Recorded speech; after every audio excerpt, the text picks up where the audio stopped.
Hello guys, आप सभी का बहुत बहुत स्वागत है आज के इस वीडियो में। और आज के इस वीडियो में हम हमारे गद्य संकलन का जो 9th चैप्टर है, संस्कृति क्या है, और जिसे लिखा है रामधारी सिंह दिनकर जी ने, हम इसे देखने वाले हैं। ये शायद हमारा दूसरा यहाँ पे मतलब रामधारी सिंह दिनकर जी द्वारा कोई लिखी हुई चीज़ हम देख रहे हैं। इससे पहले कविता में भी रामधारी सिंह दिनकर जी द्वारा लिखी हुई एक कविता भी हमने पढ़ रखी है। ओके, तो ये जो स्टोरी है बेसिकली ये स्टोरी है नहीं, ये एक ऐसे टाइप का है। जैसे हम लोग ऐसेज लिखते हैं, आपके एग्ज़ाम में भी आप ऐसे लिखते होंगे, निबंध लिखते होंगे, तो ये कुछ वैसा ही है। दिस इज़ बेसिकली एन ऐसे जो कि रामधारी सिंह दिनकर जी ने लिखा था। और ये किस चीज़ के ऊपर में लिखा गया है? ये लिखा गया है संस्कृति के ऊपर में। अब संस्कृति क्या होता है? तो संस्कृति को हम लोग इंग्लिश में कहते हैं, मतलब इसको सिंपली अगर मतलब इसमें दो चीज़ों को लेकर के बोला गया है। एक है संस्कृति और एक है समाज। तो समाज को सिविलाइजेशन हम लोग कहते हैं, एंड संस्कृति को हम लोग मुझे अभी याद नहीं आ रहा कि संस्कृति को हिंदी में क्या कहते हैं, सॉरी इंग्लिश में क्या कहते हैं संस्कृति को। I am just not getting it anyways. तो संस्कृति और समाज के बीच में जो अंतर होता है उसी चीज़ को यहाँ पे बेसिकली बोला गया है। ओके, तो सबसे पहले जो मैं इसका जो स्टार्टिंग है वो एक एग्जांपल के साथ करना चाहूँगा।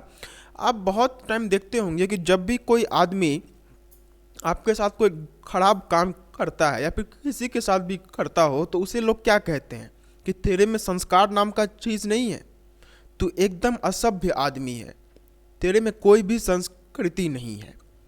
तो अगर नॉर्मल लैंग्वेज में देखा जाए तो हम लोग संस्कृति और सभ्यता, मतलब हम जब भी किसी को डांटते हैं तो हम उसे दोनों चीज़ें ही साथ में बोल देते हैं कि तेरे अंदर में संस्कृति नहीं है, तेरे अंदर में सभ्यता नहीं है, तेरे अंदर में संस्कार नहीं है।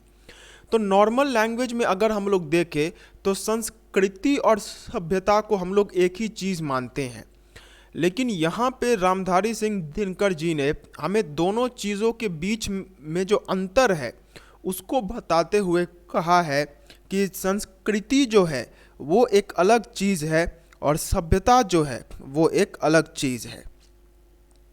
ओके, संस्कृति is a different thing and सभ्यता जो है वो एक अलग चीज़ है।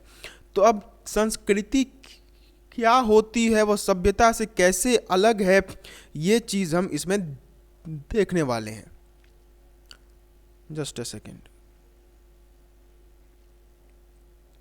ओके, सो ये जो हमारा पोयम है इसमें बेसिकली हमें संस्कृति, जिसे हम लोग इंग्लिश में कल्चर कहते हैं, मुझे याद आ गया, कल्चर एंड सिविलाइजेशन के बीच में क्या डिफरेंसेस होती है वो हम देखने वाले हैं। सो आइए स्टार्ट करते हैं। सो पहले पैराग्राफ में दिनकर जी कहते हैं कि संस्कृति ऐसी चीज़ है जिसे लक्षणों से तो हम जान सकते हैं किंतु उसकी परिभाषा नहीं दे सकते। कुछ अंशों में वह सभ्यता से भिन्न गुण है। तो यहाँ पे रामधारी सिंह दिनकर जी पहले ही लाइन में हमें यह कह देते हैं कि संस्कृति एक ऐसी चीज़ है, कल्चर एक ऐसी चीज़ है जिसे हम लोगों के व्यवहार से जान सकते हैं कि कोई आदमी कैसा व्यवहार करता है, वो किस तरीके से बिहेव करता है, उस चीज़ से हमें समझ में आ सकता है कि संस्कृति क्या होती है। व्हाट इज़ कल्चर, ये हमें किसी के एक्टिविटीज़, ये हमें किसी के बिहेवियर से पता चलता है। लेकिन अगर हम संस्कृति का एकदम एक बोल्ड डेफिनेशन देने जाएं कि ये संस्कृति है, तो वो पॉसिबल नहीं है। तो अगर सिंपल लैंग्वेज में कहा जाए तो संस्कृति एक ऐसी चीज़ है जिसका एक प्रॉपर डेफिनेशन दे पाना तो पॉसिबल नहीं है। हम बस उसके बारे में ये कह सकते हैं कि संस्कृति एक ऐसी चीज़ है जो कि हम किसी के लक्षण से समझ सकते हैं, और उसके लक्षण ही हमें ये बताते हैं कि वह आदमी के अंदर में संस्कृति कैसी है और कैसी नहीं है। इसका मैं एक एग्जांपल देकर कहता हूँ। हमारे देश में क्या है कि जब भी कोई आदमी किसी से मिलता है, फॉर एग्जांपल हम अगर अपने बड़े लोगों से मिलते हैं तो हम क्या करते हैं, हम उनके पाँव छूते हैं या फिर हम उनके सामने में हाथ जोड़ते हैं। तो ये हमारा एक एक्टिविटी है, ये हमारा एक लक्षण है और इससे हमारी भारतीय संस्कृति का पता चलता है। ठीक उसी तरीके से आप अगर अमेरिका या फिर किसी भी विदेशी देश में जाएं तो वहाँ पे वो लोग ऐसे पाँव नहीं छूते हैं या फिर वहाँ पे लोग हाथ जोड़ते नहीं हैं, वहाँ पे लोग हाथ मिलाते हैं। तो ये उनका लक्षण है। फिर अगर हम जापान में जाएं तो जापान में वो लोग ना ही पाँव छूते हैं ना ही हाथ जोड़ते हैं, वहाँ पे एक दूसरे के सामने झुका जाता है। तो ये जापान का अपना एक लक्षण है। तो संस्कृति हम इसी चीज़ को कहते हैं जो कि हमें लक्षण से पता चलता है। ओके, तो ये पहली चीज़ में यहाँ पे रामधारी सिंह दिनकर जी ने कही है कि संस्कृति एक ऐसी चीज़ है जो कि आदमी के बिहेवियर, आदमी के लक्षणों से पता चलता है। लेकिन इसको अगर हम एक परफेक्ट डेफिनेशन देने की कोशिश करें कि यही चीज़ जो है वो संस्कृति है, वैसा नहीं हो सकता है। और कुछ अंशों में वह सभ्यता से भिन्न गुण है और ये जो संस्कृति होती है यह सभ्यता से अलग होती है। अब हम आगे देखेंगे, अभी बहुत कंफ्यूजिंग लग रहा होगा। तो अंग्रेजी में कहावत है कि सभ्यता वह चीज़ है जो हमारे पास है, संस्कृति वह गुण है जो हम में व्याप्त है। मोटर, महल, सड़क, हवाई जहाज, पोशाक और अच्छा भोजन, ये तथा इनके समान सारी अन्य स्थूल वस्तुएं संस्कृति नहीं सभ्यता के समान है। मगर पोशाक पहनने और भोजन करने में जो कला है वह संस्कृति की चीज़ है। तो यहाँ पे दिनकर जी ने संस्कृति और सभ्यता के बीच में एक डिफरेंस बोलते हुए हमें कहा है कि कि सभ्यता जो है वह एक मटेरियल थिंग है, वह एक स्थूल वस्तु है। लेकिन जो संस्कृति होती है वह एक नॉन मटेरियल थिंग है, उसे हम लोग छू नहीं सकते हैं।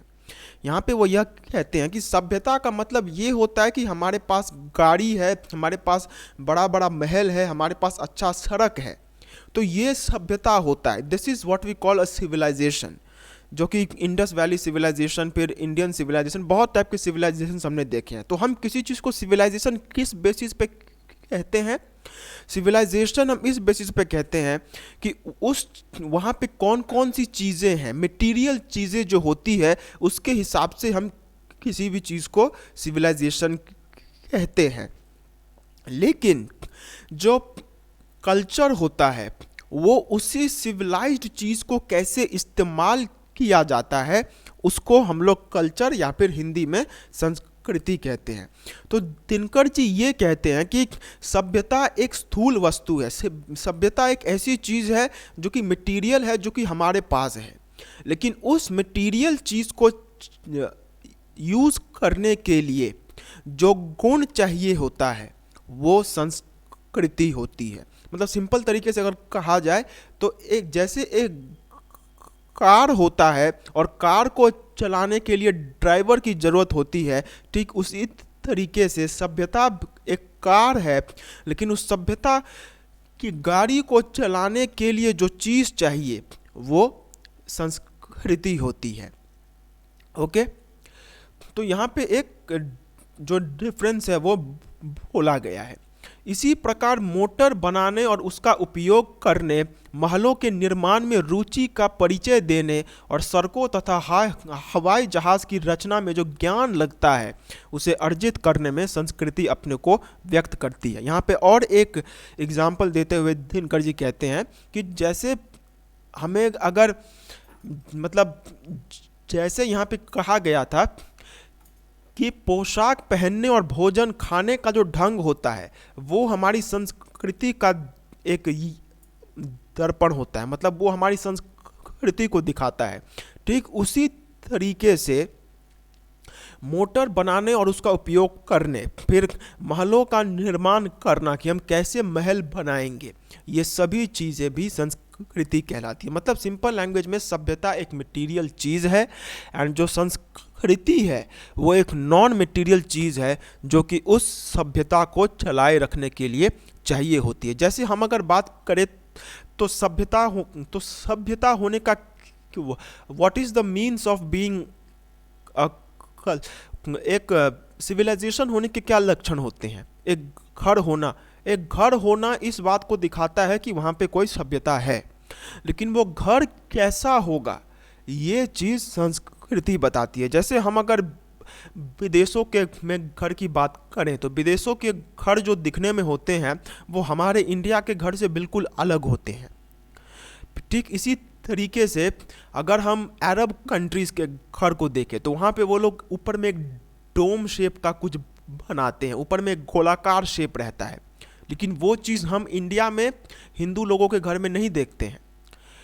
तो घर तो हर किसी सभ्यता के पास होती है, तो घर एक सभ्यता का चिन्ह है, लेकिन वो घर कैसा बनेगा वो संस्कृति कहलाती है। ठीक है, हर सुसभ्य आदमी सुसंस्कृत ही होता है ऐसा नहीं कहा जा सकता, क्योंकि अच्छी पोशाक पहनने वाला आदमी भी तबीयत से नंगा हो सकता है, और तबीयत से नंगा होना संस्कृति के खिलाफ बात है। और यह भी नहीं कहा जा सकता कि हर संस्कृत आदमी सभ्य ही होता है, क्योंकि सभ्यता की पहचान सुख सुविधा और ठाट बाट है। मगर बहुत से ऐसे लोग हैं जो सड़े गले झोपड़ों में रहते हैं, जिनके पास काफ़ी कपड़े भी नहीं होते और ना कपड़े पहनने के अच्छे ढंग ही उन्हें मालूम होते हैं, लेकिन फिर भी उनमें विनय और सदाचार होता है। वे दूसरों को दुख से दुखी होते और तथा दूसरों का दुख दूर करने के लिए वे खुद मुसीबत उठाने को भी तैयार रहते हैं। तो पहले हमें तो दिनकर जी ने ये बता दिया कि सभ्यता क्या चीज़ है और संस्कृति क्या चीज़ है। उन्होंने ये कहा कि सभ्यता एक मटेरियल चीज़ है, वो एक स्थूल वस्तु है जो कि हमें चाहिए होती है, लेकिन उसी स्थूल वस्तु को चलाए रखने के लिए जो चीज़ की हमें ज़रूरत होती है वो संस्कृति कहलाती है। मतलब जैसे गाड़ी को चलाने के लिए ड्राइवर की ज़रूरत होती है, तो ठीक उसी तरीके से सभ्यता हमारी गाड़ी हो गई और उसका जो ड्राइवर है वो हमारी संस्कृति हो गई। ठीक है, तो ये हमें पहले यहाँ पे बता दिया गया था। अब यहाँ पे जिस चीज़ के बारे में बताया गया है वो ये है कि ज़रूरी नहीं है कि जो आदमी सभ्य हो वो आदमी उसके अंदर में संस्कृति नाम का भी चीज़ हो, एंड इसी का वाइसी वर्षा भी बोला गया है कि जो आदमी सुसभ्य होता है, जिस आदमी के अंदर में सभ्यता होती है, जरूरी नहीं है कि उस आदमी के अंदर में संस्कृति भी हो, और जिस आदमी के अंदर में संस्कृति होती है जरूरी नहीं है कि उस आदमी के अंदर में सभ्यता भी हो। अब ऐसा क्यों? ऐसा इसलिए क्योंकि दिनकर जी ने पहले ही ये चीज़ बोल दिया है कि सभ्यता जो है वो मटेरियल चीज़ों से बनी होती है, वो स्थूल वस्तुओं से बनी होती है। तो ये स्थूल वस्तु तो किसी के पास भी हो सकती है, लेकिन उस स्थूल वस्तु को चलाए रखने के लिए जो गुण चाहिए होता है वो हर किसी के पास नहीं होता है।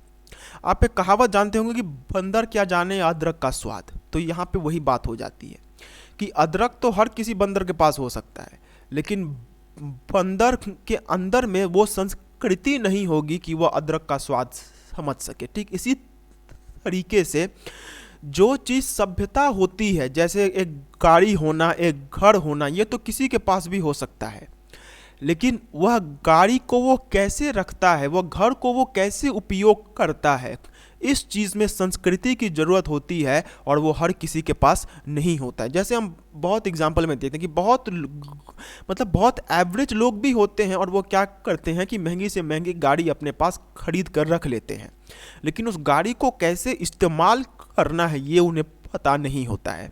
तो अगर सभ्यता के व्यू पॉइंट से देखा जाए तो उन लोगों के पास सभ्यता की हर चीज़ है, तो वो सभ्य तो हैं, लेकिन जो गाड़ी को रखने के लिए जो संस्कृति चाहिए होती है वो उनके पास नहीं होता है। ऑल्दो मैंने ये बहुत एक मॉडर्न सा एग्जांपल दे दिया, लेकिन ये उतना मतलब although this is not, but समझने के लिए काफ़ी है कि गाड़ी चाहिए तो मैं सभ्य कहलाऊंगा।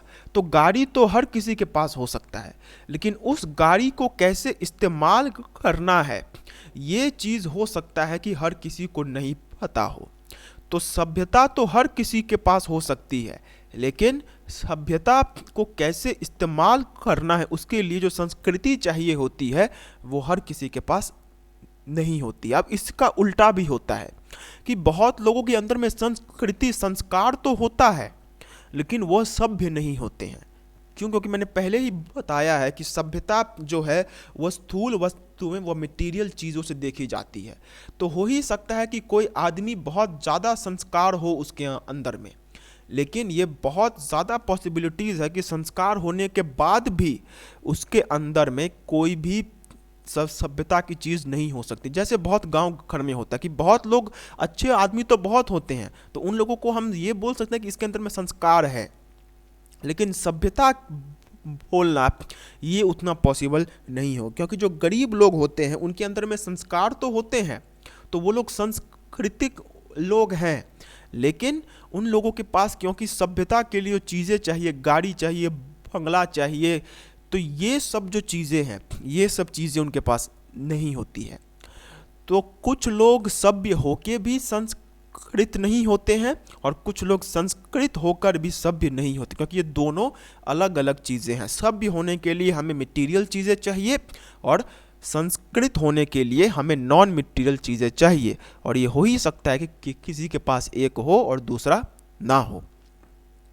यहाँ पे कवि अब एक एग्जाम्पल देकर कहते हैं, छोटा नागपुर की आदिवासी जनता पूर्ण रूप से सभ्य तो नहीं कही जा सकती क्योंकि सभ्यता के बड़े बड़े उपकरण उसके पास नहीं है, लेकिन दया, माया, सच्चाई और सदाचार उसमें कम नहीं है, अतएव उसे सुसंस्कृत समझने में कोई उज्र नहीं होनी चाहिए। अब यहाँ पे वो एक एग्जाम्पल देते हैं कि छोटा नागपुर एक भारत में जगह का नाम है। तो छोटा नागपुर की जो लोग आदिवासी लोग होते हैं वो लोगों के पास बहुत कोई मतलब कुछ खास चीज़ें वो लोगों के पास नहीं होती, वो लोग बहुत गरीब लोग होते हैं। तो हम उन्हें ये तो नहीं कह सकते कि वो लोग सभ्य लोग हैं। क्यों? क्योंकि सभ्यता के लिए मटेरियल चीज़ों की ज़रूरत होती है और वो चीज़ उनके पास नहीं होती है। लेकिन उन लोगों के पास जो अच्छे गुण होते हैं, जो अच्छे संस्कार होते हैं, वो उन लोगों के पास होता ही है। तो ऑल्दो सभ्यता के पॉइंट ऑफ व्यू से हम उन्हें सभ्य आदमी तो नहीं कह सकते हैं, लेकिन संस्कृति के पॉइंट ऑफ व्यू से हम उन्हें सुसंस्कृत तो जरूर ही कह सकते हैं। ठीक है, ये एक एग्जाम्पल था। और एक एग्जाम्पल यहाँ पे लेखक देते हैं, प्राचीन भारत में ऋषिगण जंगलों में रहते थे और जंगलों में वे कोठे और महल बनाकर नहीं रहते थे। फूस की झोंपड़ियों में वास करना, जंगलों के जीवों से दोस्ती और प्यार करना, किसी भी मोटे काम को अपने हाथ से करने में हिचकिचाहट नहीं दिखाना, पत्तों में खाना और मिट्टी के बर्तनों में रसोई पकाना, यही उनकी जिंदगी थी। ये लक्षण आज के यूरोपीय परिभाषा के अनुसार सभ्यता के लक्षण नहीं माने जाते हैं। फिर भी वे ऋषिगण सुसंस्कृत ही नहीं थे, बल्कि वे हमारी जाति के संस्कृति का निर्माण करते थे। सभ्यता और संस्कृति में यह एक मौलिक भेद है जिसे समझे बिना हमें कहीं कहीं कठिनाई का सामना करना पड़ सकता है। तो और एक एग्जाम्पल देते हुए कहते हैं, जैसे लेखक ने पहले कहा है कि हर सभ्य आदमी सुसंस्कृत हो यह जरूरी नहीं है और हर सुसंस्कृत आदमी सभ्य हो यह भी जरूरी नहीं है। तो यहाँ पे और एक एग्जाम्पल देते हुए कहते हैं कि जो हमारे पुराने समय में जो ऋषि मुनि रहा करते थे, वो लोग जंगलों में रहते थे, वो लोग झोपड़ियों में रहते थे, उनका खाना भी मिट्टी के बर्तन में बनता था, वो लोग पत्तों में खाते थे, हाथ से खाते थे, तो वो लोग ये सारे काम करते थे। तो अगर आज के हिसाब से देखा जाए तो उन्हें हम सभ्य नहीं कह सकते हैं। क्यों? क्योंकि सभ्यता के लिए मटेरियल चीज़ें चाहिए और ये मटेरियल चीज़ें जो कि महल है, घर है, फिर उसके बाद गाड़ी है, ये सब चीज़ें उनके पास नहीं थी। तो सभ्यता के पॉइंट ऑफ व्यू से तो हम उन्हें सभ्य नहीं कह सकते, लेकिन इसका मतलब हम उन्हें सुसंस्कृत भी नहीं कह सकते हैं, ऐसा नहीं है। वह सुसंस्कृत तो थे, लेकिन इससे भी बड़ी बात, उन्होंने हमारी संस्कृति का निर्माण किया। क्यों? क्योंकि उनके अंदर में अच्छे गुण और अच्छे संस्कार थे। तो ऋषि मुनि के अंदर में गुण और संस्कार अच्छे होने के कारण वे सुसंस्कृत तो थे, लेकिन मॉडर्न सिविलाइजेशन के हिसाब से उनके पास वो सभ्यता की चीज़ें नहीं थी जो कि ज़रूरत है, इसीलिए हम उन्हें सुसभ्य नहीं कह सकते हैं। ओके, सो ये डिफरेंस था सुसभ्य और सुसंस्कृत में, जो कि यहाँ पे बोली गई है। और कवि यह कहते हैं कि सभ्यता और संस्कृति में यही एक भेद है कि हर सभ्य आदमी सुसंस्कृत नहीं होता और हर सुसंस्कृत आदमी सभ्य नहीं होता। इसलिए इन दोनों के बीच में अंतर जो है वो हमें मेंटेन करके चलना चाहिए। मगर वह कठिनाई कहीं कहीं ही आती है। साधारण नियम यही है कि संस्कृति और सभ्यता की प्रगति अधिकतर एक साथ होती है और दोनों का एक दूसरे पर प्रभाव भी पड़ता रहता है। उदाहरण के लिए हम जब भी कोई घर बनाने लगते हैं, जब स्थूल रूप में यह सभ्यता का कार्य होता है, मगर हम घर का कौन सा नक्शा पसंद करते हैं इसका निर्णय हमारी सांस्कृतिक रुचि करती है। और संस्कृति की प्रेरणा से हम जैसा घर बनाते हैं वह फिर हमारी सभ्यता का अंग बन जाता है। इस प्रकार सभ्यता के संस्कृति पर और संस्कृति के सभ्यता पर पड़ने वाले प्रभाव का क्रम निरंतर चलता रहता है। अब पहले की बातों में कवि ने हमें यह कहा कि संस्कृति जो है वह सभ्यता से अलग होती है। क्यों? क्योंकि हो ही सकता है कि एक आदमी के पास सभ्य चीज़ें हों लेकिन वो संस्कृत ना हो, और एक आदमी संस्कृत हो लेकिन उसके पास सभ्य चीज़ें ना हो। तो यहाँ पे लोगों को लग सकता है कि दोनों अलग अलग चीज़ें हैं। कुछ हद तक तो है, लेकिन कहीं कहीं ये चीज़ें नहीं होती है। बहुत जगहों पे यह देखा जाता है कि सभ्यता और संस्कृति साथ में चलती है। सभ्यता भी साथ में है और संस्कृति भी साथ में है। जैसे हम अगर बात करें तो हमारे मॉडर्न ज़माने में बहुत सारे लोग हैं जो कि मॉडर्न चीज़ों का इस्तेमाल करते हैं, फ़ोन का इस्तेमाल करते हैं, या फिर आप अगर देखें तो अगर हम बात करें तो आजकल में जो ऋषि मुनि हैं, आजकल में जो बाबा हैं, क्या वो लोग कंप्यूटर का इस्तेमाल नहीं करते हैं? क्या वो लोग फ़ोन का इस्तेमाल नहीं करते हैं? क्या वो लोग बिजली का इस्तेमाल नहीं करते हैं? ऐसा नहीं है। वो लोग भी उन सभी चीज़ों का इस्तेमाल करते हैं जो कि आजकल की सभ्यता करती है। लेकिन इसका मतलब ये नहीं है कि वो अपने संस्कृति को भूल जाते हैं। वो लोग उन चीज़ों को इस्तेमाल करते हुए अपनी संस्कृति का भी ध्यान रखते हैं। तो ठीक इसी तरीके से कवि यहाँ पर भी यह बात कहते हैं कि संस्कृति के साथ साथ सभ्यता चलती है। वह पूरी उससे अलग नहीं रह सकता है। अगर हम कोई घर बनाते हैं तो हम कोई मटेरियल चीज़ को एक्वायर कर रहे हैं, इसीलिए वह जो है वह एक सभ्यता का काम है। लेकिन हम कैसा घर बनाते हैं, वह घर कैसा दिखने में होगा, वो संस्कृति बताती है। तो यहाँ पे फिर से संस्कृति और सभ्यता के बीच में एक रिलेशन को बताते हुए कहा गया है कि दोनों साथ में चलती है। सभ्यता के साथ साथ संस्कृति चलती है। हो ही सकता है कि सभ्यता को जब हम लोग काम पे ला रहे हैं तो उस समय पे संस्कृति भी वहाँ पे आ जाए। ठीक है, तो यहाँ पे एग्जाम्पल देते हुए कहते हैं कि हम घर तो बनाते हैं, तो यह घर बनाना एक सभ्यता का काम है, क्योंकि हम सभ्यता की चीज़ें अपने में ले रहे हैं। लेकिन ये सभ्यता की चीज़ को कैसे हम लोग लेते हैं ये भी हमारे ऊपर ही निर्भर करता है। जो कि आप देख सकते हैं कि जो लोग मुस्लिम लोग जैसे अपना घर को बनाते हैं, हिंदू लोग वैसा घर नहीं बनाते हैं। हिंदू लोग अपने घर में आप देखते होंगे कि वो लोग हरा रंग उतना ज़्यादा नहीं करवाते हैं। फिर उसी तरीके से आप अगर देखेंगे तो मुस्लिम लोगों के घर में लाल रंग उतना ज़्यादा नहीं होता है, गेरुआ रंग उतना ज़्यादा नहीं होता है। तो घर तो दोनों ही बना रहे हैं, लेकिन इसका मतलब ये नहीं है कि वो लोग सिर्फ सभ्यता को ही देख रहे हैं, अपनी संस्कृति को वो लोग भूल गए हैं। वो लोग घर तो बना रहे हैं, सभ्यता का पालन तो वो लोग कर रहे हैं, लेकिन इसी के साथ साथ वो लोग अपनी संस्कृति का भी ध्यान रखे हुए हैं। ठीक है, यहाँ एक यह भी बात समझ लेनी चाहिए कि संस्कृति और प्रकृति में भी भेद है। गुस्सा करना मनुष्य की प्रकृति है, लोभ में पड़ना उसका स्वभाव है।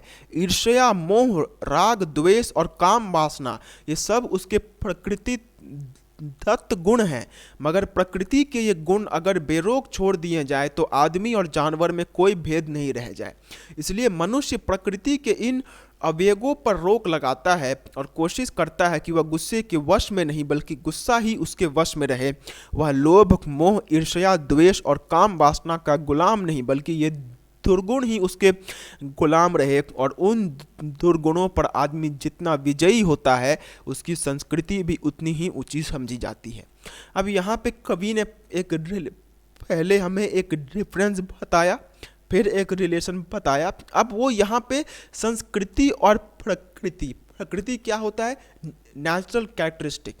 तो यहाँ पे बहुत लोग ये सोच सकते हैं कि एक आदमी का जो संस्कृति होता है वो उसके नेचुरल कैरेक्टरिस्टिक्स पे होता है। जैसे इंसान का स्वभाव है कि वह गुस्सा करता है, वह रोता है, वह हंसता है, यह सब एक ह्यूमन बीइंग का नॉर्मल कैरेक्टरिस्टिक होता है। लेकिन हम अगर ये बोल दें कि जो ह्यूमन बीइंग का नॉर्मल कैरेक्टरिस्टिक होता है वही उस आदमी का संस्कृति भी है, ये नहीं है। संस्कृति और प्रकृति में भेद है। जैसे एक आदमी को प्रकृति ने भेजा है, जरूरी नहीं है कि उस आदमी का संस्कृति भी वैसा ही हो। यहाँ पे एक एग्जाम्पल देते हुए कहते हैं कि प्राकृतिक रूप से आदमी के अंदर में ईर्ष्या, मोह, रोग, द्वेष और काम वासना ये सब उसके अंदर में होते हैं, लेकिन इन चीज़ों के ऊपर में वो रोक लगा लेता है, इन चीज़ों को वो कंट्रोल कर लेता है, और ये उसकी संस्कृति होती है। तो ये कह देना कि एक आदमी का जो नेचुरल कैरेक्टरिस्टिक होता है, जैसे भगवान ने उसे बनाया है, वह गुस्सा कर सकता है, वह रो सकता है, वो हंस सकता है, तो ये सभी चीज़ें उसकी सभ्यता, ये सभी चीज़ें उसका संस्कृति है, ये नहीं है। संस्कृति और प्रकृति में अंतर होता है। प्रकृति वैसी है जैसे आदमी को भगवान ने बनाया है, लेकिन संस्कृति वो है जो आदमी भगवान के बनाए चीज़ को कैसे अपने ऊपर में लाता है, वो उसकी संस्कृति होती है। ठीक है, तो आदमी को तो इन सभी गुणों के साथ भगवान ने भेजा है धरती पर, लेकिन वह कैसे इन गुणों के ऊपर में अपना कंट्रोल रखता है, ये उसकी संस्कृति होती है। ठीक है, तो निष्कर्ष यह है कि संस्कृति सभ्यता की अपेक्षा महीन चीज होती है। यह सभ्यता के भीतर उसी तरह व्याप्त रहती है जैसे दूध में मक्खन या फूलों में सुगंध, और सभ्यता की अपेक्षा यह टिकाऊ भी अधिक है, क्योंकि सभ्यता की सामग्रियां टूट फूट कर विनष्ट हो सकती हैं, लेकिन संस्कृति का विनाश उतनी आसानी से नहीं किया जा सकता। और यहाँ पे फिर से एक रिलेशन बताते हुए लेखक कहते हैं कि जो सभ्यता और संस्कृति है वो आपस में मिली हुई चीज़ें हैं। संस्कृति जो होती है वह किसी सभ्यता के अंदर में वैसे ही समाई रहती है जैसे दूध में मक्खन और फूल में सुगंध। जैसे किसी भी फूल में सुगंध होगा ही और दूध में तो मक्खन होगा ही, ठीक उसी तरीके से सभ्यता में संस्कृति रहेगी ही। इन दोनों को पूर्ण रूप से अलग कर पाना पॉसिबल नहीं है। हम कोई भी सभ्यता ले लें, उसमें हमें संस्कृति मिलेगी, उस सभ्यता के अंदर में संस्कार होंगे ही। ठीक है, तो ये एक रिलेशन बताया गया है। और यहाँ पे और भी एक बात बताया गया है कि जो संस्कृति होती है वह टिकाऊ होती है, लेकिन जो सभ्यता होती है वह चेंज करता रहता है। एंड ये एक आप समझ सकते हैं कि अगर मैं बात करूं तो अगर आज से 50-60 साल पहले की बात की जाए हमारे भारत की, तो हमारे भारत की हालत बहुत नाजुक थी। उस समय में हमारे भारत में मतलब बात की जाए तो लोगों का एवरेज सैलरी होता था। गाड़ी तो गिन चुन के 1000 में से किसी 2-3 आदमी के पास होता होगा। फिर घर भी आदमी का नॉर्मल सा घर हुआ करता था। तो उस समय के हिसाब से सभ्यता उसी को कहा जाता था कि एक नॉर्मल सैलरी है, फिर एक घर है नॉर्मल सा, और एक गाड़ी अगर है तो बहुत बड़ी बात है। लेकिन आजकल अगर बात की जाए तो गाड़ी होना कोई बड़ी बात नहीं है। आजकल कोई भी आराम से थोड़े पैसे जोड़कर गाड़ी खरीद सकता है। तो सभ्यता जो है उसका डेफिनेशन जो है वो हमेशा चेंज होता रहता है। सभ्यता जैसे पहले थी आज जरूरी नहीं है कि वो रहे। जैसे अगर मैं बात करूं तो आज से 100 साल पहले कंप्यूटर क्या हुआ करती थी ये लोगों को पता ही नहीं था, लेकिन फिर भी उस समय की सभ्यता वैसी ही थी। लेकिन अगर हम आज बोले, अगर हमें कोई ऐसा आदमी मिलता है जो कि ये कहता है कि मुझे कंप्यूटर के बारे में कुछ पता ही नहीं, मुझे पता ही नहीं कि कंप्यूटर जैसी कोई चीज़ होती भी है, तो आप उसे असभ्य आदमी कहेंगे। क्यों? क्योंकि उसके अंदर में वो चीज़ें ही नहीं है जो कि आज की सभ्यता के हिसाब से चाहिए। तो यहाँ पे लेखक ये कहते हैं कि सभ्यता जो है वो समय के साथ चेंज होता रहता है। जैसे 1912-13 ईस्वी में जैसी सभ्यता थी हमारी, वैसी आज नहीं है। लेकिन संस्कृति और संस्कार जो होते हैं वो इतनी जल्दी चेंज नहीं होते हैं। और ये हमारी भारतीय संस्कृति में हम आराम से देख सकते हैं कि हमारे यहाँ पे जो पाँव छूने का जो संस्कार है वह आज से नहीं, वह बहुत सालों से है। तो हमारी भारतीय सभ्यता तो बदलती गई, कभी सभ्यता का मतलब ये निकल आया तो कभी वो निकल आया, लेकिन संस्कार जो है वो हमेशा एक जैसा ही रहा। तो सभ्यता तो बदल सकती है लेकिन संस्कृति नहीं बदलती है, उतनी आसानी से नहीं। एक बात और है कि सभ्यता के उपकरण जल्दी से बटोरे भी जा सकते हैं, मगर उनके उपयोग के लिए जो उपयुक्त संस्कृति चाहिए वह तुरंत नहीं आ सकती। जो आदमी अचानक धनी हो जाता है या यक बयक किसी ऊंचे पद पर पहुंच जाता है, उसे चिढ़ाने के लिए अंग्रेजी में एक शब्द अपस्टार्ट है। अपस्टार्ट को लोग बुरा समझते हैं, इसलिए बुरा नहीं समझते कि अचानक धनी हो जाना या यक बयक ऊंचे पर पहुंच जाना कोई बुरी बात है, बल्कि इसलिए कि धनियों तथा ऊंचे ओहदे वालों जो संस्कृति है वह तुरंत सीखी नहीं जा सकती। इसलिए ऊंचे ओहदे पर पहुंचा हुआ व्यक्ति यदि पहले से अधिक विनयशील ना हो जाए तो वह चिढ़ाने लायक हो जाता है। अब ये बहुत ज़्यादा आपके लिए कंफ्यूजिंग हो गया होगा कि यहाँ पे क्या बोला गया है। तो यहाँ पे सिंपल सी बात ये बोली गई है कि सभ्य होना बहुत आसान बात है, क्योंकि सभ्यता के लिए हमें सिर्फ मटेरियल चीज़ों की ज़रूरत होती है। ऐसी गाड़ी चाहिए, ऐसा घर चाहिए, तो वो हम लोगों के पास आ जाएगा। तो वो तो बहुत आसान है, गाड़ी लेना, घर लेना, वो बहुत आसान है। लेकिन उसके हिसाब से खुद को ढालना, उसके हिसाब से अपने अंदर में संस्कार लाना, ये हर किसी के बस की बात नहीं है। जैसे हम लोग कहते हैं ना कि अमीर तो कोई भी हो सकता है, लेकिन अमीर होने के बाद उस अमरत्व को जो मतलब रखना, उस अमीरता को संभाले रखना, ये हर किसी के बस की बात नहीं होती है। जैसा कि आप सोशल मीडिया पे भी देखते होंगे कि कोई चीज़ बहुत जल्दी वायरल हो जाती है, कोई भी रातों रात में वो एकदम फेमस हो जाता है, लेकिन वही आप 6 महीने बाद उसको देखो, उसको आप कहीं भी नहीं पाएंगे। तो सभ्य होना तो बहुत आसान है, सभ्य होने के लिए घर खरीद लिया, मकान खरीद लिया, सभ्य हो गए।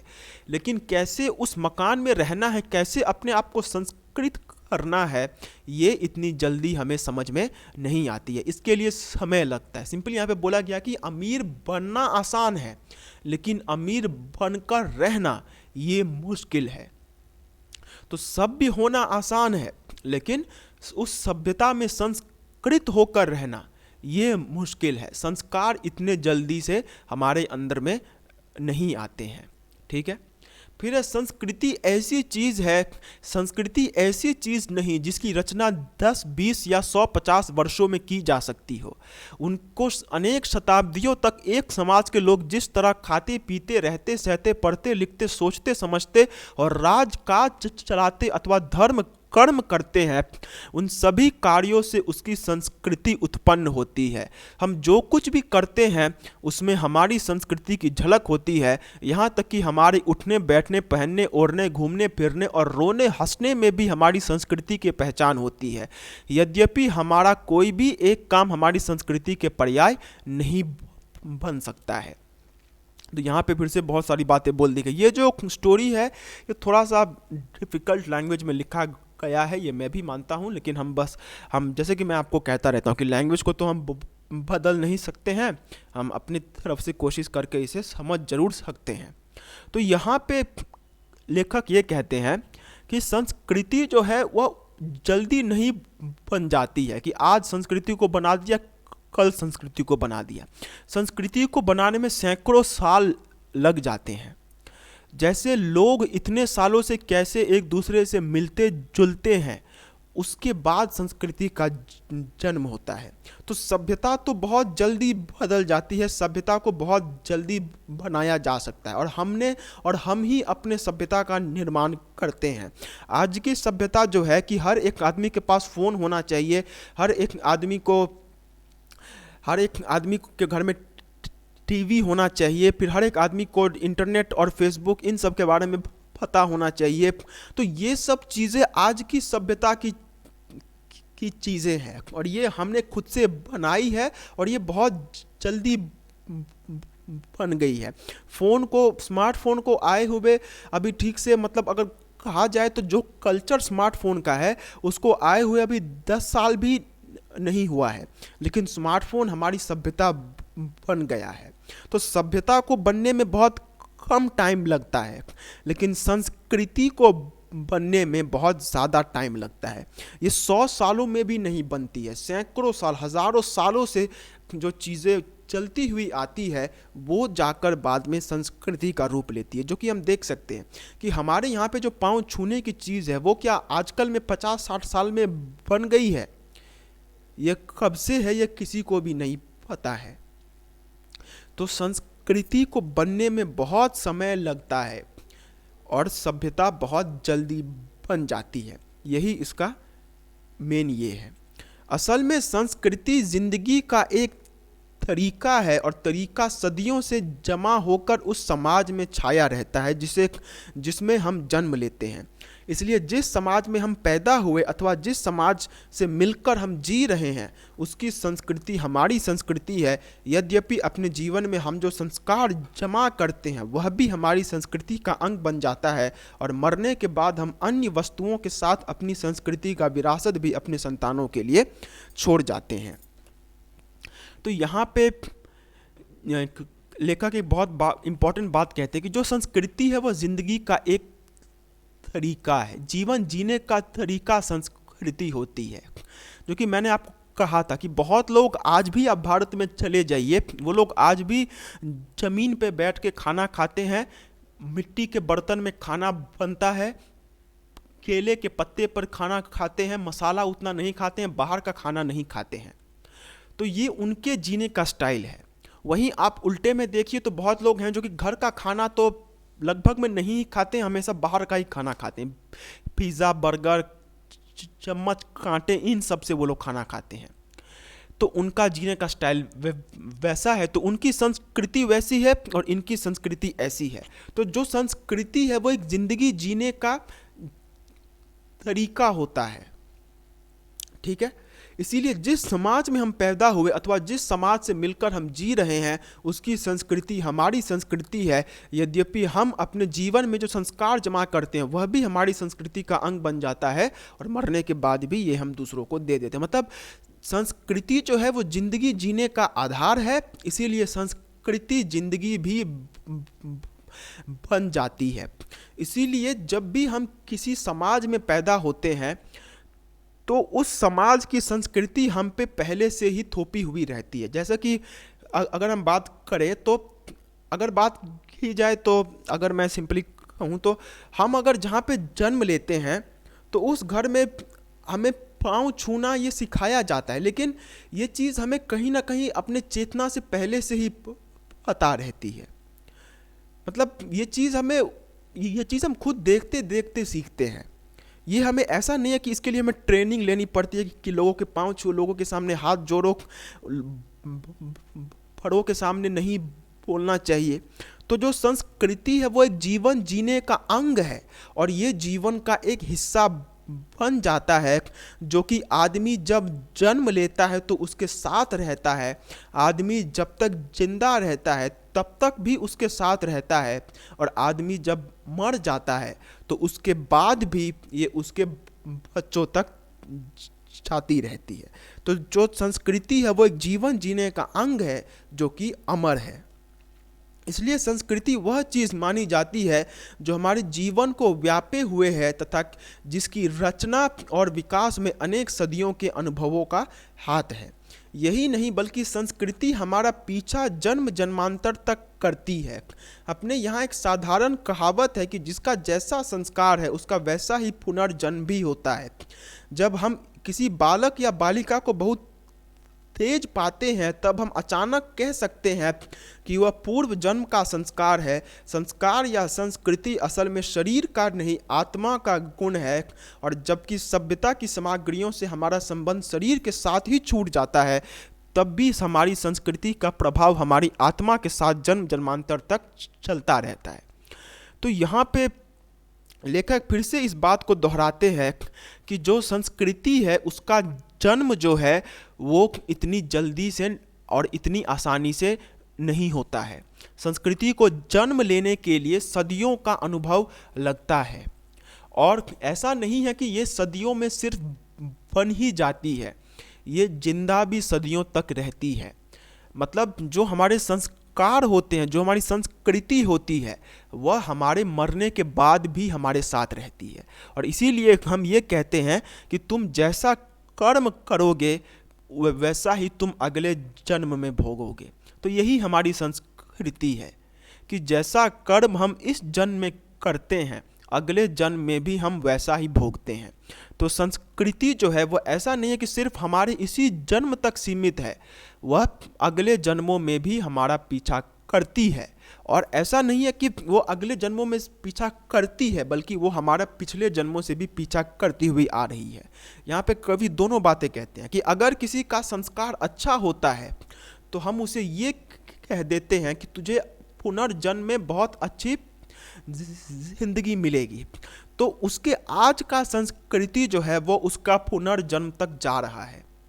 और अगर कोई बहुत तेज होता है जो कि ऑलरेडी बहुत अच्छा है, तो हम ये भी कहते हैं कि तूने पुनर्जन्म में कोई बहुत अच्छा संस्कार रहा होगा जिसकी वजह से तू आज ऐसा है। तो संस्कृति ऐसी चीज़ है जो कि जन्म जन्मांतर से हमारे साथ है और जो कि जन्म जन्मांतर तक साथ चलती जाएगी। आदि काल से हमारे लिए जो काव्य और दर्शन रचते आए हैं, चित्र और मूर्ति बनाते आए हैं, वे हमारी संस्कृति के रचयिता हैं। आदि काल से हम जिस जिस रूप में शासन चलाते हुए आए हैं, पूजा करते हुए आए हैं, मंदिर और मकान बनाते आए हैं, नाटक और अभिनय करते आए हैं, बर्तन और घर के दूसरे सामान बनाते आए हैं, कपड़े और जेवर पहनते आए हैं, शादी और श्राद्ध करते आए हैं एवं और त्यौहार मनाते आए हैं, अथवा परिवार, पड़ोसी और संसार से दोस्ती या दुश्मनी का जो भी सुलूक करते आए हैं, वह सब का सब हमारी संस्कृति का ही अंश है। संस्कृति के उपकरण हमारे पुस्तकालय और संग्रहालय, म्यूजियम, नाटकशाला और सिनेमा गृह ही नहीं बल्कि हमारे राजनीतिक और आर्थिक संगठन भी होते हैं, क्योंकि उन पर भी हमारी रुचि और चरित्र की छाप लगी होती है। तो यहाँ पे और एक एग्जाम्पल देते हुए कहते हैं कि जो संस्कृति है वो हमारे आदि काल से हमारे साथ आ रही है। आदि काल से जो कविताएं और दर्शन, मतलब जो कहानियां और कविताएं हमने लिखी हुई है, जो हमारा आर्ट है, उस चीज़ में भी संस्कृति हमें दिखाई देती है। आदि काल से जो हमने तरह तरह के काम किए हैं, हमने जो बर्तन और घर का सामान बनाया हुआ है, हमने जो कपड़े पहने हुए हैं, जो जेवर पहने हुए हैं, ये सभी हमारे संस्कृति के कारण ही है। इसीलिए आप देखते होंगे कि जो इंडिया में जैसे लोग ज्वेलरी पहनते हैं, वैसा ज्वेलरी लोग विदेशों में नहीं पहनते हैं। ठीक उसी तरीके से इंडिया में जैसे लोग कपड़े पहनते हैं, वैसा कपड़ा विदेशों में नहीं पहना जाता है।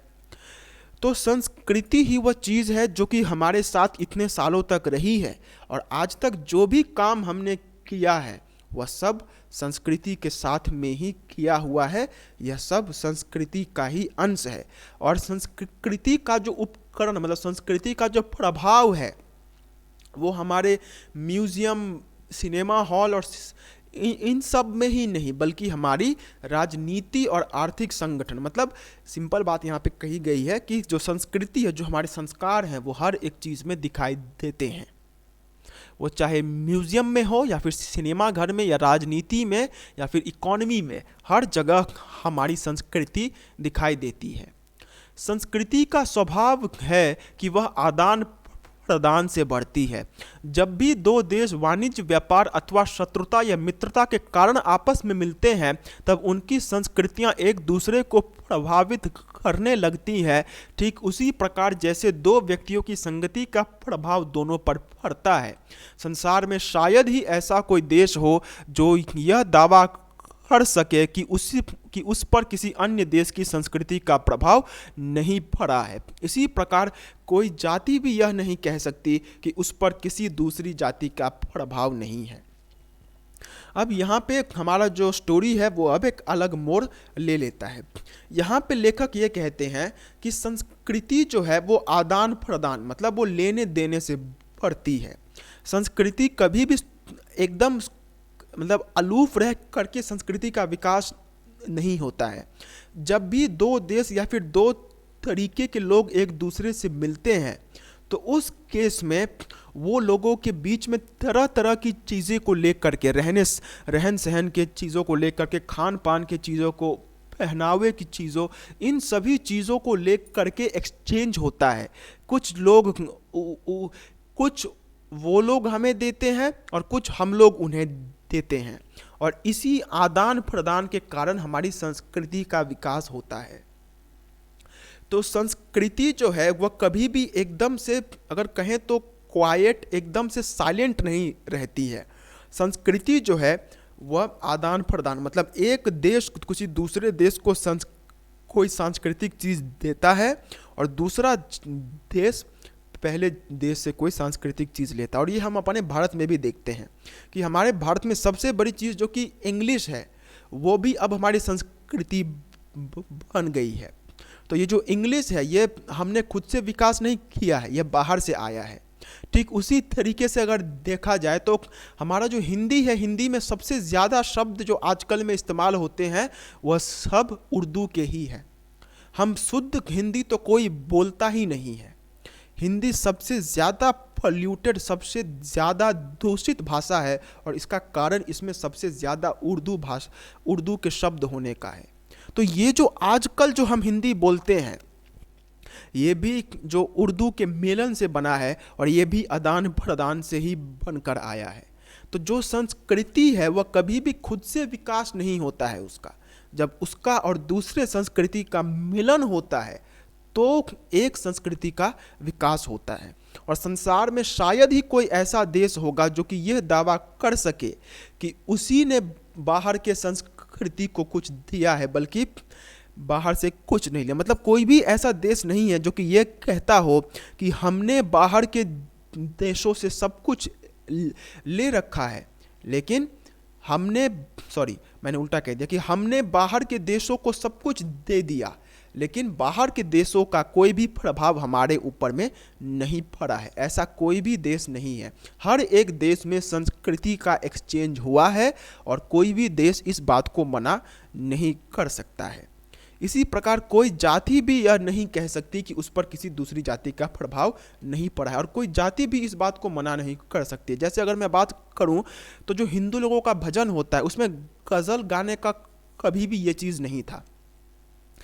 गज़ल के ताल में कभी भी हिंदू भजन नहीं गाए जाते थे। लेकिन आज अगर आप देखें तो बहुत सारे हिंदू भजन आपको मिल जाएंगे जहाँ पे गज़ल के तरीके से हिंदू देवी देवताओं का भजन गाया जाता है। तो ये कैसे हुआ? ये जब मुस्लिम आबादी और हिंदू आबादी का मिलन हुआ तो उसके कारण ये ऐसा निकल कर बाहर आया है। तो ना ही कोई देश इस बात को ठुकरा सकता है कि उसने सिर्फ बाहर को दिया है, बाहर से कुछ नहीं लिया है, और ना ही कोई जाति इस बात को ठुकरा सकती है। जो जाति केवल देना ही जानती है, लेना कुछ नहीं, उसकी संस्कृति का एक ना एक दिन दिवाला निकल जाता है। इसके विपरीत जिस जलाशय के पानी लाने वाले दरवाजे खुले रहते हैं उसकी संस्कृति कभी नहीं सूखती। अब लेखक यहाँ पे ये कहते हैं कि जो संस्कृति सिर्फ दूसरे संस्कृति के ऊपर में अपना प्रभाव डालती है, जो कि सिर्फ देना जानती है, लेकिन अन्य संस्कृति से वह कुछ भी हासिल नहीं करती, अन्य संस्कृति से वह कुछ भी अपने ऊपर में नहीं लेती है, ऐसी संस्कृति का विनाश हो जाता है। जो संस्कृति सिर्फ ये चाहे कि हमारी चीज़ें लोग फॉलो करें लेकिन हम लोगों की चीज़ें फॉलो ना करें, ये चीज़ किसी भी संस्कृति को ख़त्म करके रख देता है। उसके विपरीत जिस जलाशय के पानी लाने वाले दरवाजे खुले रहते हैं उसकी संस्कृति कभी नहीं सूखती, उसमें सदा ही स्वच्छ जल लहराता रहता है और कमल के फूल खिले रहते हैं। मतलब जो संस्कृति हमेशा ओपन रहती है कि आप भी हमें कुछ दीजिए, हम भी आपको कुछ देंगे, तो वह संस्कृति हमेशा फूलती फैलती रहती है। जैसे अगर एक तालाब के पानी को हम अगर तालाब में बाहर से पानी ना जाए तो वह पानी दूषित होकर एकदम से कीचड़ बन जाता है, वो पानी किसी भी काम का नहीं रहता। लेकिन जैसे ही वो तालाब के पानी में बाहर के पानी का मिलन होता है तो वो तालाब फिर से स्वच्छ हो जाता है। ठीक इसी तरीके से एक संस्कृति और दूसरे संस्कृति का जब मिलन होता है तो एक संस्कृति का भी निर्माण होता है। कूपमंडूकता और दुनिया से रूठकर अलग बैठने का भाव संस्कृति को ले डूबता है। और जो ये सोचते हैं कि कूपमंडूकता मतलब मैं दूसरों से अलग रहूँगा, मैं किसी से भी किसी भी संस्कृति का कुछ भी अपने ऊपर में नहीं लूँगा, तो वो संस्कृति डूब जाती है। हर संस्कृति के लिए यह बहुत ज़रूरी है कि वह बाकी संस्कृतियों से भी कुछ चीज़ें ले। अक्सर देखा जाता है कि जब हम एक भाषा में किसी अद्भुत कला को विकसित होते देखते हैं तब तुरंत पास पड़ोस या संपर्क वाली दूसरी भाषा में भी हम उसके उत्स की खोज करने लगते हैं। पहले एक भाषा में शैली और कीट्स पैदा होते हैं, तभी दूसरी भाषा में रविंद्र उत्पन्न होते हैं। मतलब सिंपली यहाँ पे ये बोला गया है कि एक संस्कृति दूसरे संस्कृति के साथ जुड़ा हुआ है। जब एक संस्कृति में हलचल होती है तो दूसरे संस्कृति में भी समान हलचल होती है। जैसे विदेशी संस्कृति में शेक्सपियर और शेली और कीट्स जैसे वहाँ पे लेखक हुए, तो हमारे भारतीय संस्कृति में रविंद्रनाथ जैसे भी लेखक उत्पन्न हुए। पहले एक देश में बुद्ध होते हैं तब दूसरे देश में ईसा मसीह का जन्म होता है। मतलब एक देश में जब गौतम बुद्ध आकर लोगों को ज्ञान देते हैं तो उसी तरीके से दूसरे देश में ईसा मसीह भी आकर अपने लोगों को ज्ञान देते हैं। अगर मुसलमान इस देश में नहीं आए होते तो उर्दू भाषा का जन्म नहीं होता और ना मुगल कलम की चित्रकारी ही यहाँ पैदा हुई होती। और यहाँ पे और भी एक बात कही गई है कि अगर मुसलमान इस देश में नहीं आते तो आज जो हम लोग देखते हैं कि यहाँ पे जो उर्दू भाषा जो कि लोग बोलते हैं और फिर जो मुग़ल चित्रकारी, मुग़ल खान पानी, बिरयानी जो है, ये सब चीज़ें भी कभी भी हमारे देश में नहीं होती। लेकिन अगर होती भी तो कुछ खास फर्क नहीं पड़ता। हमारा देश पहले से ही बहुत ज़्यादा सफिशिएंट था। अगर यूरोप से भारत का संपर्क नहीं हुआ होता तो भारत का विचारधारा पर विज्ञान का प्रभाव देर से पड़ता और राममोहन रॉय, दयानंद, रामकृष्ण परमहंस, विवेकानंद और गांधी में से कोई भी सुधारक उस समय जन्म नहीं लेते जिस समय उनका जन्म हुआ। और यहाँ पे कभी और एक बात कहते हैं कि अगर यूरोप और भारत का संपर्क नहीं होता तो विज्ञान में भी कोई भी चीज़ का ग्रोथ नहीं होता। लेकिन मैं इस बात से बिल्कुल भी सहमत नहीं हूँ। क्यों? क्योंकि विज्ञान का जन्म हमारे ही भारत देश में हुआ था।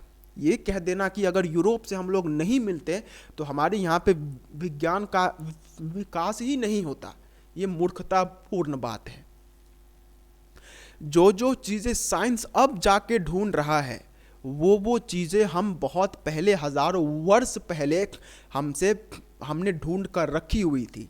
लेकिन हमारा यह दुर्भाग्य है कि विदेशी आक्रांताओं के कारण हमारा जो सभ्यता था वह मिट्टी के तले एकदम से डूब के रह गया और ऐसी हालत में अभी है कि अगर कोई उसको उभारने की भी बात करता है तो उसे गलत नज़रों से देखा जाता है। तो मैं तो इस बात से बिल्कुल भी सहमत नहीं हूँ कि अगर यूरोप और भारत का मिलन नहीं होता तो विज्ञान का विकास भी नहीं होता। ये कहीं भी ठीक नहीं है। प्लेन का भी आविष्कार हमारे देश में हो चुका था, इससे कि पहले राइट ब्रदर्स ने किया था। और बहुत केसेस में ये देखा जाता है कि पहले क्या था कि किसी भी चीज़ का जो पेटेंट होता था, मतलब जब भी आप कोई चीज़ का आविष्कार करते हैं तो आपको उस चीज़ को पेटेंट करा लेना चाहिए। तो पहले ये जो पेटेंट है ये सिर्फ विदेशों में होता था। तो विदेशी इस बात को इंश्योर करते थे कि अगर भारतीय ने किसी चीज़ का आविष्कार किया है तो उस चीज़ का पेटेंट हम लोग नहीं होने देंगे। और उल्टा क्या करेंगे कि उस चीज़ का पेटेंट हम अपने किसी साइंटिस्ट, मतलब अगर फॉर एग्जांपल इंडिया के किसी साइंटिस्ट ने किसी चीज़ को बनाया और वे उसे ले जाकर विदेश में दे रहे हैं कि मुझे इस चीज़ का पेटेंट चाहिए, तो वहाँ पे वो लोग उन्हें पेटेंट देने में बहुत देरी करेंगे। और इसी बीच में वहाँ का जो पेटेंट अथॉरिटी होगा वो ये बात किसी दूसरे वैज्ञानिक को बता देगा, दूसरा वैज्ञानिक उस काम को छाप देगा और बाद में, क्योंकि वो उसका देश का वैज्ञानिक है, तो उसे वहाँ पे उस चीज़ का पेटेंट मिल जाएगा। तो ये यही कारण है कि हमारा देश को आज भी विज्ञान में पीछे माना जाता है, जबकि ऐसा कुछ भी नहीं है। और मैं अगर इस पे उदाहरण देने लग जाऊं तो पूरा लिस्ट भर जाएगा, लेकिन ये कह देना कि यूरोप के साथ अगर हमारा विकास नहीं होता तो विज्ञान का विकास नहीं होता, ये मूर्खता की बात है। जब भी दो जातियां मिलती हैं, उनके संपर्क या संघर्ष से जिंदगी की एक नई धारा फूट निकलती है, जिसका प्रभाव दोनों पर पड़ता है।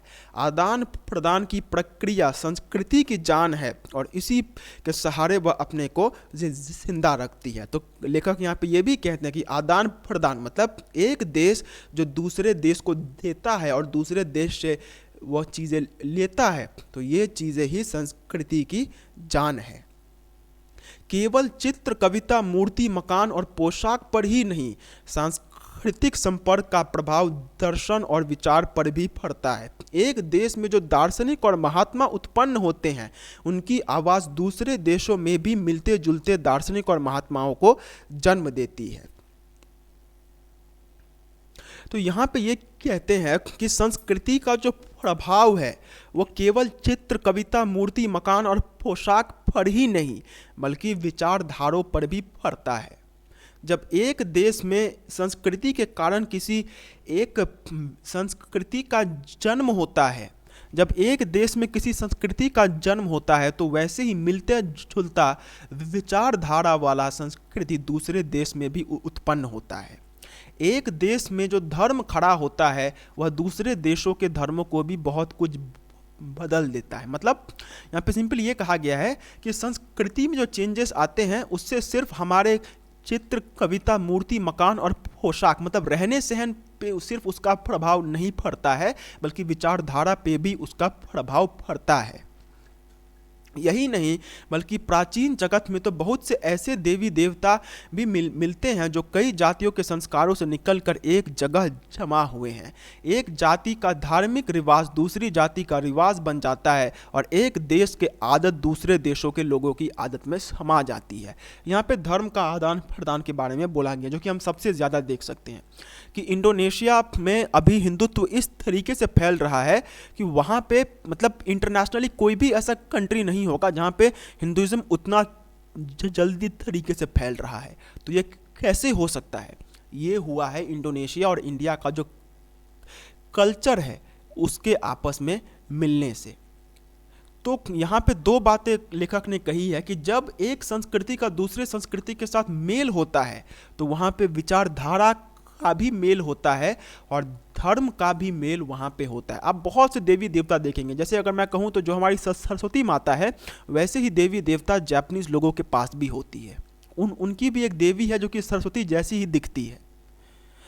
तो ये चीज़ सभ्यता के मिलन का ही, संस्कृति के मिलन का ही एक रूप है।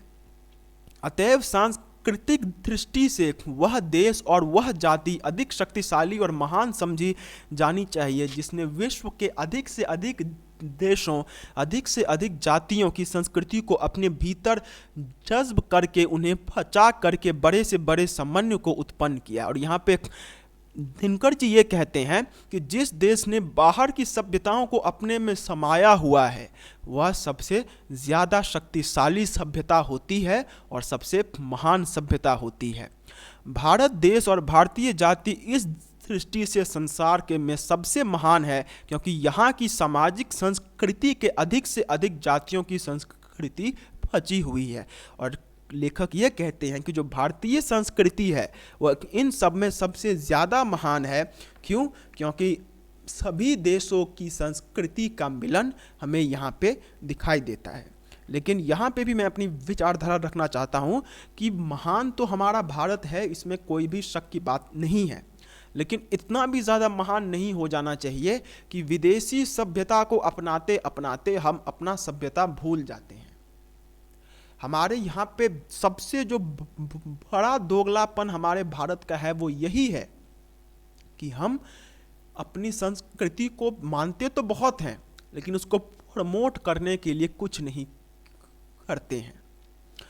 आप भारत ही एक ऐसा देश है जहाँ पे शायद इंग्लैंड और यूएसए के बाद अगर मतलब उतना इंग्लिश का इम्पोर्टेंट वो देशों में भी नहीं होगा जितना इंग्लिश का इम्पोर्टेंट हमारे देश में है। और मैं यहाँ तक कि आप ये भी बात समझ लीजिए कि ये जो स्क्रीन पे जो टेक्स्ट आपके सामने में है, मैं आई एम 100% श्योर कि ये जो टेक्स्ट है ये भी किसी ऐसे सॉफ्टवेयर के थ्रू इसको लिखा गया होगा जो कि इंग्लिश का होगा। मतलब हिंदी का सुच्चा हिंदी, स्वच्छ हिंदी का तो कोई सॉफ्टवेयर ही नहीं है। यहाँ तक कि मुझे अगर हिंदी टाइप करना है तो उसके लिए भी मुझे इंग्लिश में पहले टाइप करना होता है, फिर वो जाकर हिंदी में टाइप होता है। तो हमारा भारत देश तो महान है, लेकिन इतनी भी महानता नहीं चाहिए जो कि अपनी संस्कृति का हमने गला घोंट दिया और बाहरी संस्कृति को हमने अपना इतना ऊंचा करके रखा हुआ है। हमने अपने हिंदू धर्म को इतना ज़्यादा दबा के रख दिया है कि अगर कोई हिंदू धर्म को उठाने के लिए, सनातन धर्म को उठाने के लिए अगर कोई प्रयास करता है तो उसे देशद्रोही बना दिया जाता है। तो ये ही हमारी भारतीय सभ्यता की एक सबसे खराब बात है कि हमने सभी सभ्यताओं को अपने में समाते समाते खुद को महान तो बना लिया, लेकिन खुद की जो सभ्यता थी वह चीज़ हमसे विलुप्त हो गई। तो आज का लेक्चर यहीं पे एंड होता है। इसके बाद आपका जो नेक्स्ट लेक्चर है वो अपलोड होगा, जो कि लास्ट चैप्टर है। उसके बाद हमारा गद्य संकलन भी ख़त्म हो जाएगा। तो ये जो आज का स्टोरी था वो यहीं पे एंड होता है। मिलते हैं एक अगले वीडियो में एक अगले लेक्चर के साथ। तब तक के लिए do take very good care of yourselves, have a very nice day, take care of yourselves, bye bye, जय हिंद।